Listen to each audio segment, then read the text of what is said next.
William Samoei Ruto has appointed former Transport CS in Uhuru Kenyatta's maiden cabinet, Engineer Michael Kamau, as the new chair of National Health Insurance Board of Directors. Kamau has been in out of public service for the last 7 years, since the controversial 2015 removal from cabinet by Uhuru Muigai Kenyatta under some very unclear circumstances. And so this has also come at a cost, because Ruto has revoked the appointment of Lewis Nguyai as the chairperson of the board. Lewis was appointed by Uhuru Kenyatta last year, February. That is 2021. Welcome to the Bold Analysis. My name is Kevin Oduor. In this episode, I want us to unpack the political intrigues behind a recent reaction from Rigathi move to re-inject Uhuru Kenyatta's outcasts in government. I'm using the wrong word, but it's because of unclear beef that was between PS Kamau and Uhuru Muigai Kenyatta. Maybe you need to have a glimpse of what is happening, and let's just head straight to Rigathi Gachagwa's reaction. He responded after this news broke and said, "Let me take this opportunity to thank my boss, His Excellency William Samoei Ruto, for restoring the dignity of Engineer Michael Kamau, a distinguished public servant who put in years of committed service to our great nation of Kenya. He was persecuted and taken through hell by the very government he had served. For 8 years, the son of Kenya has not known peace and has been the subject of scorn and humiliation. Appointment of Engineer Kamau to chair the board of NHIF brings experience and efficiency to an institution critical in implementing Kenya Kwanza plan of realizing universal health coverage to Kenyans." That is what Rigathi Gachagua shared, and also sharing the photo. If you just analyze the tone of that statement, it tells you of the political undertones, or rather the political statements that are well intended in that. But to many people who might have forgotten, I want to take you through who Kamau is and how he was hounded out of office. Joined public service in 1981 and had been in public service until 2015. So, do you know that in 2015, after he was amongst the cabinet members that were with Uhuru Kenyatta, but in 2015, there was that secret envelope that Uhuru Kenyatta received from EACC after they were doing some, I think, anti-corruption cases were leveled against members of his cabinet. There were 6, and he ordered the 6 that if you've been named, you must step aside. So this is what happened. In that list, there was Charity Ngulu, who was in charge of lands. There was Davis Chirchir. Davis Chirchir was the minister in charge of petroleum and energy. Then there was Kazungu. I need to confirm Kazungu was labor. Yes, was in labor. Then there was Felix Kosgei, who was in agriculture. And that ministry had issues on, allocating of sugar imports, permits and that. Then there was PS engineer. Then there was CS engineer Kamau. Now, this is what I need to tell you. After, when that happened, all of them were asked to step aside. And actually, they were hounded out of office. So Chirchir left. Felix Kosgei, I think that is the current State House, is it Chief of Staff, if I'm not wrong, Chief of Staff. And his position was taken up by Mwangi Kiunjuri. Then Kazungu also left, Charity Ngilu, and now Chirchir. So this is what was interesting about Michael Kamau's case.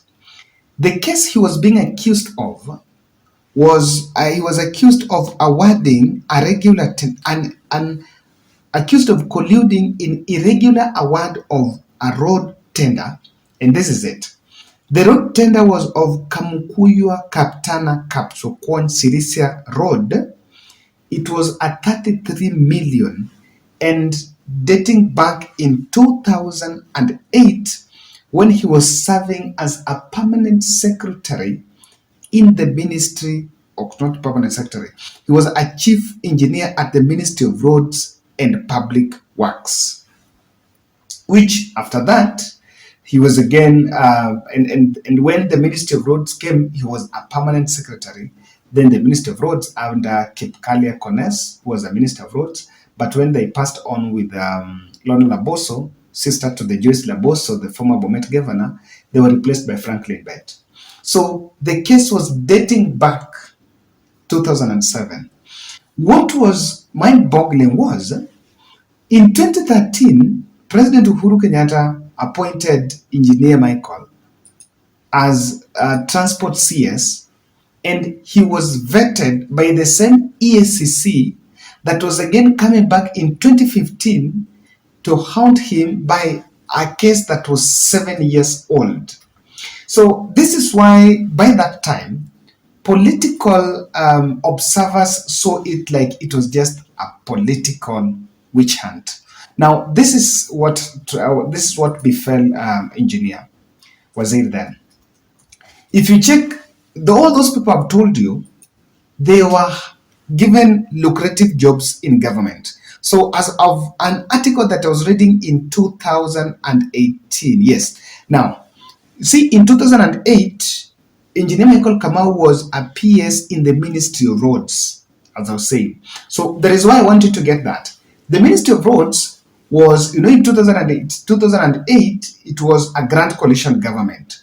So in that grand coalition government, the Minister of Roads was from Kipkale Kones, was on ODM side, which most probably was an appointee of William Ruto side, because William Ruto was also a Minister of Agriculture. So that is what happened up to that level. So let me take you to what, out of these people that left the office, Kambi Kazungu, even though after kutoka, he was again given a job as the chair of the Coast Development Authority. Felix Kosgei was given a job of a chair of the Judicial Service Commission. Charity Ngilu became the Kitui governor, so he could not be given any job. That was in 2018. But Davis Chirchir was Uhuru Kenyatta's chief agent in the 2017 general election. And after being out, he was then brought back by William Ruto as the chief of staff. So, but of all the 6 that left, it was only Engineer Kamau that has been out for the last 7 years. I want to tell you that while corruption was being fought at that moment, but many people saw that it was a bit of a personal witch hunt. And no one knows what was really the problem between between Uhuru Kenyatta and Engineer Kamau. There are many theories that have been advanced. Was it about the issue about the SGR or so? But you can also realize that after he was hounded out of office, and I think Mashari was given that seat, the CS Mashari, immediate former transport CS, infrastructure CS, that ministry was under President Uhuru Muigai Kenyatta. It was closely. And so checking, you realize that some of the parastatals that were there was Kenya Airways, and not Kenya Airways. Is it Kenya Jomo Kenyatta Airport? Kenya Ports Authority was falling under the ministry of infrastructure and some others.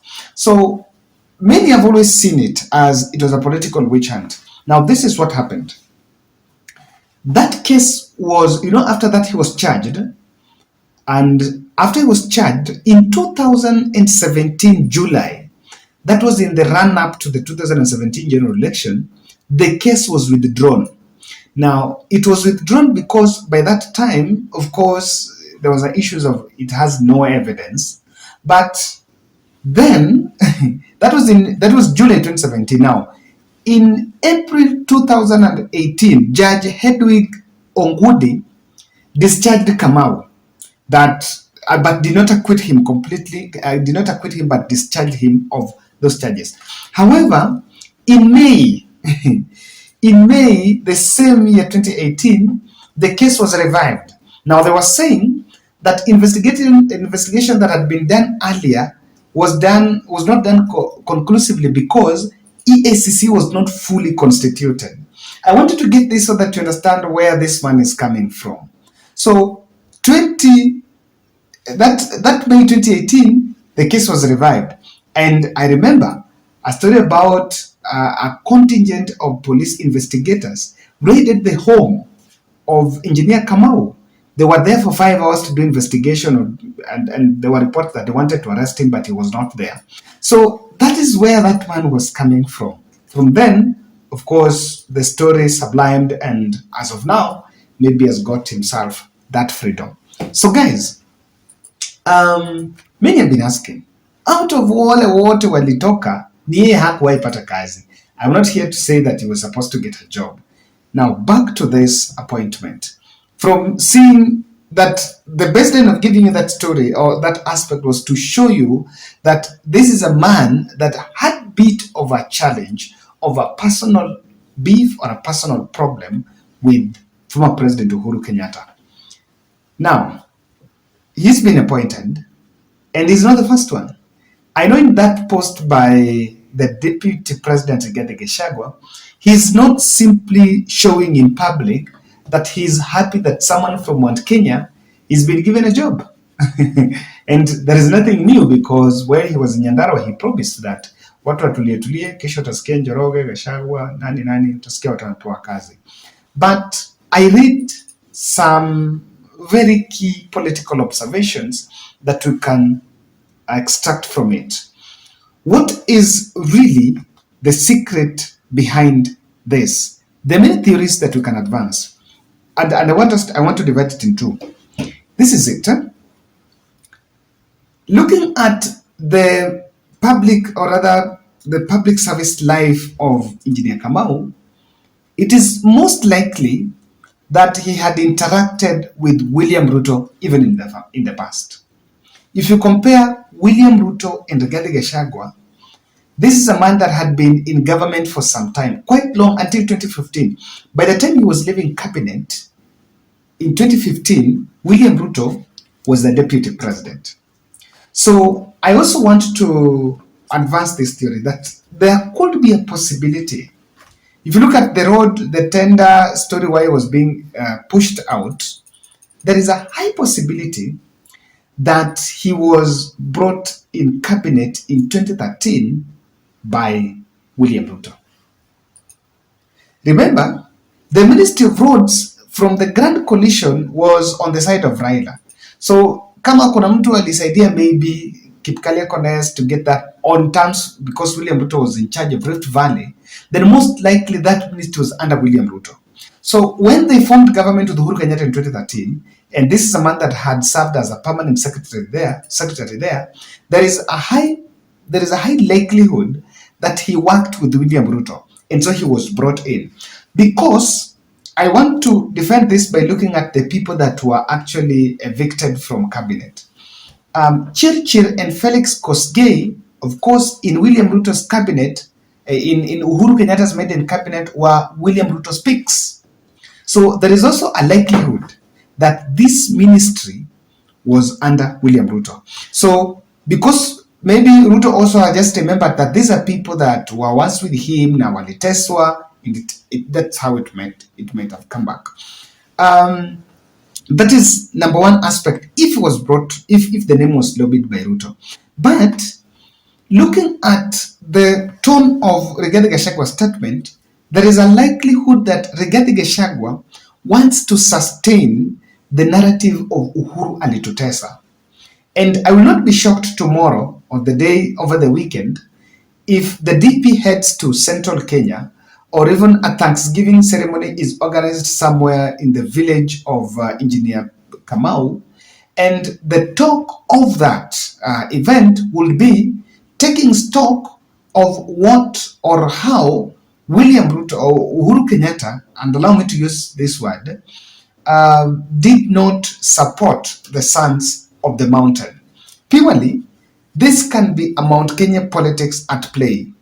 I want to first, looking at what the good permanent secretary had gone through, it's in order. Is of course, no one is even questioning the competence. This is a man that had been in the public service, and by the way, I've always told people, if you want to find competence, it's in the public service. Leave alone even private.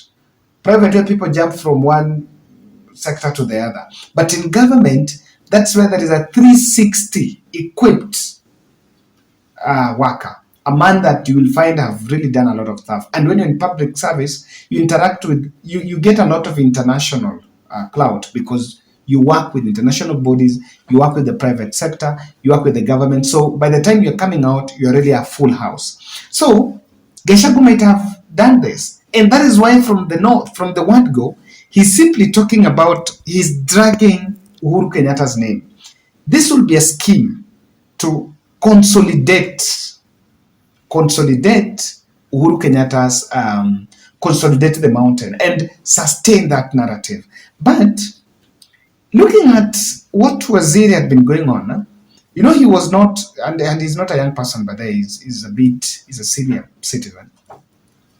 Looking at what he might undergone towards during Uhuru Kenyatta's reign, there is a likelihood that these are the people, these are the folks that were grassroots secret mobilizers that planted Uhuru Kenyatta venom in Gema. I am tempted to believe that part of the people that made sure that Uhuru was kicked out of Gema, it was more than just what the Ndindi Nyoros were doing. I think there was a lot of funding. The kind of money that was poured in Gema, it was ridiculous. And Ruto might just be rewarding these people because behind the scene, these are the people that also maybe funded part of his campaign. Now, if on competence, Ruto can bring Waziri to help Murkomen, because Murkomen is in the same line of a ministry that he was. And that ministry of Murkomen is where also William Ruto is having very serious takes. Ladies and gentlemen, that's my take. I don't know what you think. What could be the reason behind this appointment?